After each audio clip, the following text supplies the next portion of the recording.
Hello all. ఈరోజు నేను ఒక మంచి టాపిక్‌తో వచ్చానండి. ఏం లేదు, రోజు మనము పిల్లల్ని చూస్తూ ఉంటాం. వాళ్ళు తింటలేరని చాలా బాధపడుతుంటాం కదా! ఒక్క ట్రిక్ ఒకసారి ఇది ట్రై చేసి చూడండి. ఏంటంటే జస్ట్ మనం క్లెన్లీనెస్‌ని పక్కన పెట్టేసి let the child స్క్రిబుల్ the all, అంటే తిన్నయన్నీ పక్కన పడేసినా పర్లేదు. Like they do different kind of things అనమాట.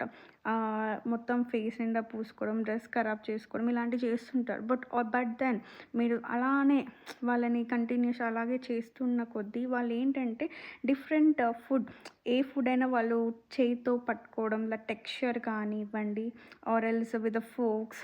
So they try different. So వాళ్ళకేంటంటే రోజువారీన అలా చేస్తున్న కొద్దీ తినాలన్న ఇంట్రెస్ట్ పెరుగుతుంటది. And different kinds of foods మీద ఎక్స్‌పోజర్ పెరుగుతది. సో ఎందుకు moms why can't you try this trick? Thank you.